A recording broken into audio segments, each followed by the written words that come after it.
네, 안녕하세요. 2020년 8월 31일 오후 6시 32분이고요. 현재 시장 추세 방향에 대해서 한번 보겠습니다. 자, 지금 현재 4시간 봉 보고 있는데요. 지금 이렇게 4시간 봉에서 이렇게 음봉이 나와서 7일선 저항을 맞고 다시 또 음봉이 나와 있는 상태인데요. 자, 지금 보게 되면은 추세가 MACD는 약간 이렇게 하락으로 기울어지고 있는 상황입니다. 이게 그렇다고 아직 100% 이렇게 하락이 된다 이 얘기는 아니고요. 아마 이 하락을 딛고 아마 저점은 여기가 되지 않을까. 25일선 부분은 한번 지지받고 반등이 나오지 않을까, 저는 그렇게 보고 있는데요.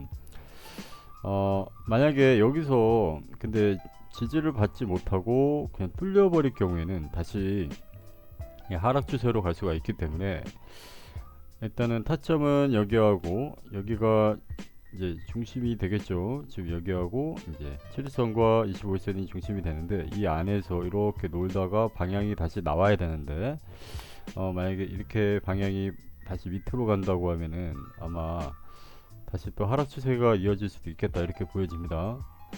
자, 일단 1시간 봉을 다시 한번 보게 되면은 1시간 봉에서는 강력한 저항이 만들어졌죠. 지금 이렇게 7일선과 25일선이 강력하게 찍어 누를 듯한 이 느낌이 나왔기 때문에 분명히 여기를 한 번에 뚫기는 힘들 것 같다, 이렇게 보여집니다. 일단 1시간 봉상 일단 이 MACD도 완전히 하락으로 꺾였기 때문에 1시간 조정이 일단은 마무리되고 여기가 강력한 지지 라인이 될 것 같은데요. 여기가 이제 99일선과 본인저 이제 하단 쪽이겠죠. 여기가 지지가 안 된다면은 만약에 그러면 다시 좀 더 내려갈 가능성이 있기 때문에 조정을 받더라도 여기를 지지를 받고 반등이 나와줘야 된다, 이렇게 보여집니다. 그래서 이 라인을 한번 체크해 볼게요.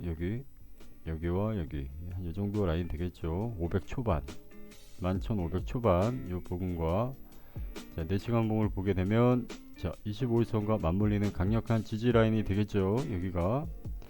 그래서 제가 볼 때는 이 저항을 한 번 더 맞고 빠질 수도 있어 보이거든요. 제가 볼 때는 여기를 한번 저항을 맞고 다시 이렇게 빠질 가능성이 있어 보인다, 이렇게 보여집니다. 현재. 그래서 이런 부분에 대해서 대응을 좀 하셔야 되고요. 저 같은 경우에는 이 시간봉 종가, 일단 1시간의 종가를 보고요. 이 분명히 음봉이 나왔을 때 좀 더 하락이 나올 가능성이 있었는데요. 항상 이렇게 보셔야 돼요. 종가 1시간 종가를 예상을 하는데요. 종가 후에 이제 방향을 예상해야 되겠죠. 이제 종가가 1시간 종가든 아니면 4시간 종가든 이렇게 끝나고 나서 이 봉에 맞춰서 우리가 방향을 예측을 해서 이제 타점을 잡고 이제 거래를 해야 되는데 이제 이렇게 생각하시면 되겠죠. 이제 1시간 봉에서 분명히 운봉이 나왔고 볼린저 하단 쪽이었는데 여기서 더 추가 하락이 나올 수도 있었지만 항상 이렇게 보셔야 돼요. 정각시 1시든 아니면 4시간 봉 마감 시간인 뭐 1시, 5시, 9시 요 시간대에 종가를 보고요. 종가가 양봉이든 이런 양봉이든 아니면 이런 음봉이든 이런 부분을 체크를 하셔가지고 자 볼게요. 이런 양봉이 나왔다면 다음 4시간 봉에 이렇게 상승이 나올 가능성이 있고요.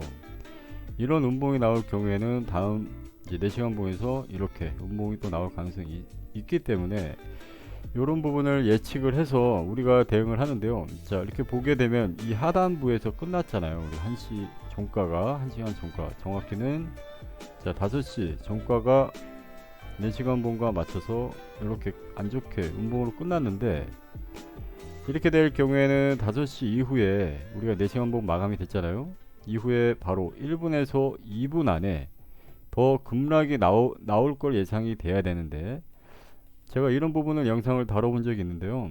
자, 5시 시작하자마자 바로 급락이 나올 가능성이 있어요. 원래 있는데 바로 급락하지 않고 이상하게 1, 2분 동안 지지를 받는다면은 의심을 해보고 다시 롱으로 진입하셔야 됩니다. 그렇게 돼야 다시 저 같은 경우에 그렇게 대응을 했거든요. 자, 이렇게 분명히 음봉이 나왔는데 그 다음 봉에서 추가 하락이 나오지 않고 5시 정각에 1에서 2분 안에 바로 이렇게 추락하지 않고 지지를 받는다면 의심을 하고 이제 롱으로 진입. 이걸로 반대로 공매수였는데 만약에 강력한 양봉이 나와서 이 다음 봉에 양봉을 예상을 했는데 정각시 이후에 1, 2분 있다가 바로 올라가지 못하는 모습이 저항을 맞고 계속 뚫지를 못하는 모습이 나온다면 바로 하락할 가능성이 있기 때문에 이런 부분에서 우리가 생각을 하셔서 단타를 대응하시든가요.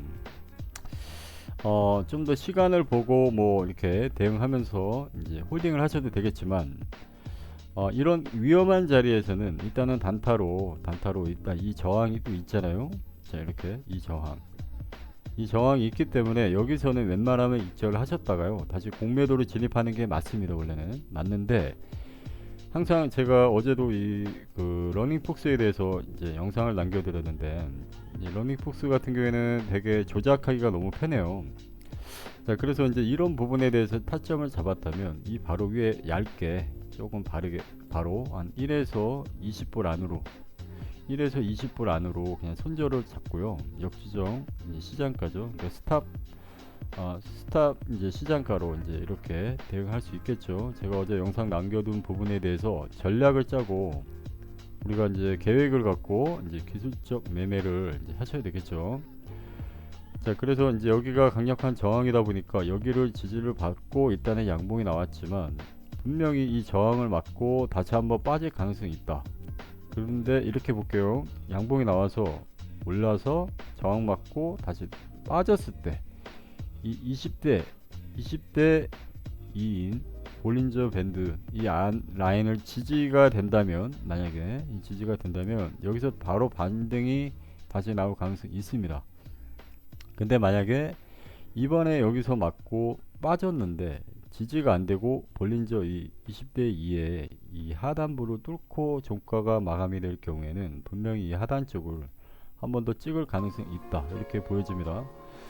그래서 이제 이런 부분을 좀 대응을 잘 하셔가지고 크게 손실을 보지 않게 제가 어제도 말씀드렸죠. 정확한 타점에 물량을 걸면 됩니다. 이렇게 정확한 타점에 물량을 걸어 놓고 항상 분할로 걸되 제가 역지정에 대해서도 말씀드렸잖아요. 이 밑에다가 넉넉하게 우리가 리드스 온리를 사용해서 역지정 여기도 역지정 이렇게 역지정 위로는 역지정 내려올 때는 하단부에 그래서 우리가 최대한 손실을 최소화해서 일단 대응을 하셔야 됩니다. 그래야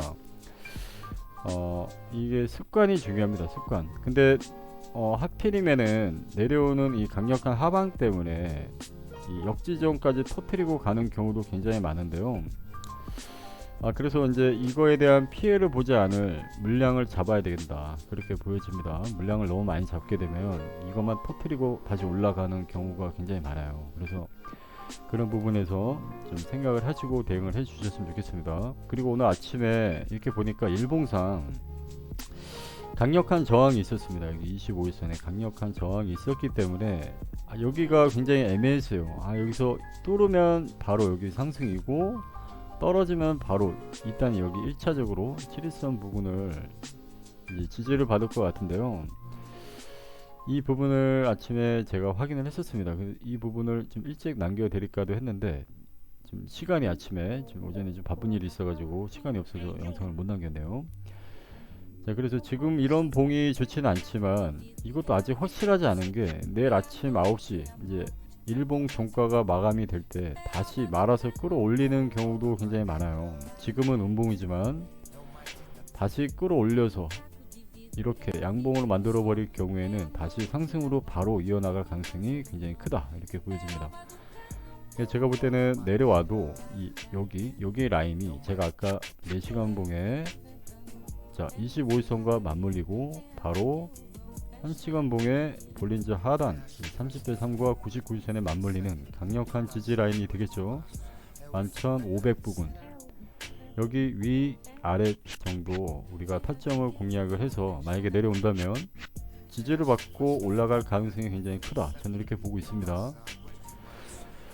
자, 그래서 그런 부분에 대응을 잘 해주시고요. 자, 마지막으로 제가 지금 어제 러닝폭스에 대해서 이렇게 굉장히 좋기 때문에 이제 홍보 겸 저도 많이 쓰기 때문에 이거에 대한 장점을 말씀드렸는데요. 이거는 절대적으로 바이낸스 거래소라고 보시면 됩니다. 바이낸스 바이낸스 거래소라고 보시면 돼요. 왜냐면 이 계좌 자체가 러닝폭스를 통해서 바이낸스 안에 계좌가 생성이 되는 겁니다. 계좌. 그렇기 때문에 우리가 입출금을 할 때 바이낸스에서 만약에 러닝폭스로 보내든 아니면 러닝폭스에서 바이낸스로 입출금을 할 때 바로 다른 거와 다르게 바이낸스도 그렇고 뭐 러닝폭스도 그렇고 내부라고 뜹니다. 내부 계좌이기 때문에 걱정 안 하셔도 돼요. 바이낸스 안에서 움직이는 거고 입출금 자체는 제가 시간을 재보니까 한 10초에서 한 30초 안에 입출금이 됩니다. 바로. 그렇기 때문에 안전하게 거래할 수 있어요. 그러니까 걱정하지 마시고 혹시 러닝폭스에 대한 뭐 잘못된 지식을 갖고 계신 분들이 계신 것 같아서 이런 말씀을 드리고요. 이런 부분이 만약에 좀 뭐가 궁금한 사항이 있다면 댓글을 남겨주시면 혹시라도 제가 이 부분에 대해서 궁금증을 좀 풀어드릴게요. 그러니까 확실한 거는 러닝폭스 안전합니다. 러닝폭스가 뭐 먹튀를 하니 뭐 아니면 뭐 무슨 말도 안 되는 뭐 그런 거래소니 뭐 이런 얘기가 많잖아요. 아니 많잖아요가 아니라 그런 얘기를 할 수도 있잖아요. 그죠? 그렇기 때문에 그런 게 절대 아니다. 이렇게 제가 왜냐면 바이낸스에서도 이런 브로커를 오히려 찾고 있어요. 이제 기업으로 연결되는 이 브로커를 찾고 있습니다. 오히려 더 많이 뽑고 있고 그렇기 때문에 이 러닝폭스는 바이낸스를 연결해주는 중간 브로커일 뿐입니다. 그러니까 뭐 크게 이 계좌를 가지고 이 브로커가 갖고 튄다? 이건 말이 안 돼요. 왜냐면 이 바이낸스 안에서 이 계좌를 관리하는 거기 때문에 이 중간에서 돈을 빼돌리거나 그럴 일은 절대 없습니다. 혹시 자, 이 부분에 제가 설명을 잘 드렸는지 모르겠지만 아무튼 안전한 거래소니까 이제 믿고 이제 거래를 하셔도 되겠죠. 자, 영상은 이렇게 마무리하고요. 제가 또 필요하면 다시 또 혹시라도 러닝폭스 뭐 차트 설정이라던가 이런 부분이 궁금하다 그러면 제가 다시 영상을 남겨보도록 하고요. 추세 방향에 또 혹시 뭐 문제가 있다면은 다시 또 중간에 영상이나 댓글 남겨보도록 하겠습니다. 예, 감사합니다.